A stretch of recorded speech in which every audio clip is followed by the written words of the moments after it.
व्यर्थ गया बिना गुरु के नाम। जब तक आपको उपदेश नहीं मिलता मनुष्य शरीरधारी प्राणी को, तब तक आपका जीवन मनुष्य का नहीं है। अन्य पशु पक्षियों जैसी ही हम क्रियाएं कर रहे होते हैं, वो मनुष्य जीवन नहीं है। जिस दिन से आपको गुरु प्राप्त होता है, सच्चा गुरु, सतगुरु और सत साधना, उस दिन आपकी आत्मा का जन्म समझ लो पुनर्जन्म, आपका मानव का जन्म स्टार्ट होता है। जिस दिन सतगुरु भेंटिया, सो दिन लेखे जान, और बाकी समय व्यर्थ गया, गंवा दिया बिना गुरु के ज्ञान। तो दास को ये उपदेश प्राप्त हुआ, ये वो शुभ दिन है। और दूसरा इस समागम का महत्व है कि अमावस्या के तुरंत बाद जो एकम आती है, प्रथमा, उस दिन सन 1997 में इस दास को परम अक्षर ब्रह्म पूर्ण परमात्मा सत्य पुरुष कबीर देव जी ने दर्शन दिए। और इस समय को जो कि उन्होंने निर्धारित किया हुआ था, उसको बताया कि ये सार्थक समय है, अब इस सार नाम का दान करना प्रारंभ कर दे। तो पुण्यात्माओं, इस समागम के अंदर ये दो महत्वपूर्ण घटनाएं दास के जीवन में घटी हैं। अमावस्या को तो नामदान हुआ दास को, और प्रथमा यानी 1997 की प्रथमा को परमात्मा के दर्शन हुए, तथा सतनाम, ये सारनाम देना वैसे बालकों का खेल नहीं। इस सतनाम को और सारनाम को गुप्त रखना था, और इतना इम्पोर्टेंट मंत्र है ये, इसको अभी तक डिस्क्लोज नहीं करना था। दास का भी दिल धड़क रहा था कि कहीं मैं गलत समय पर इसको सार्वजनिक ना कर दूं। सन 1994 में दास को नाम दान करने का आदेश मिला था पूज्य गुरुदेव से। तो 1997 तक दास ने एकाध ही को, कुछ एक को ये सार नाम दिया था, नहीं तो नहीं दिया था।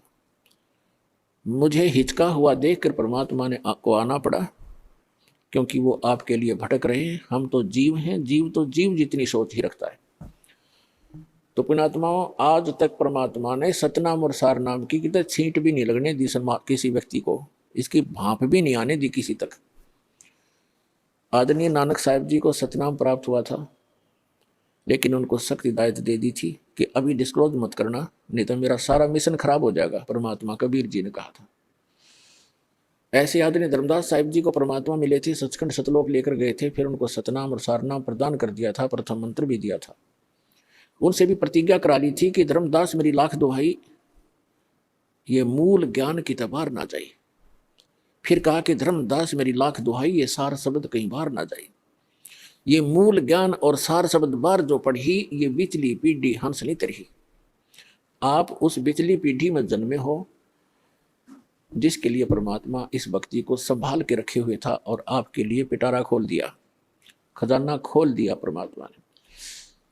तो आदरणीय गरीबदास साहिब जी को परमात्मा मिले, उनको कंप्लीट स्पिरिचुअल नॉलेज उनके अंतःकरण में फीड कर दिया, उन्होंने फिर वो लिखवा दिया।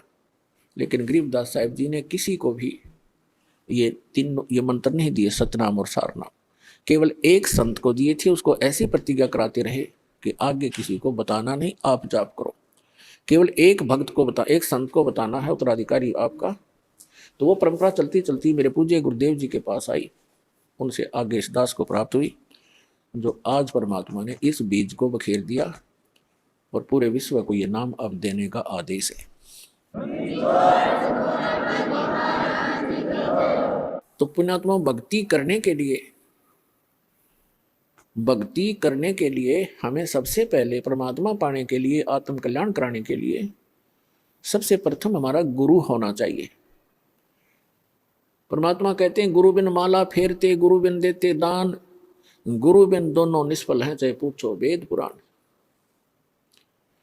पूर्ण संत के बिना, सतगुरु के बिना यदि आप जी नाम जाप भी करते हैं और कोई दान धर्म भी करते हैं, वो आपका व्यर्थ है।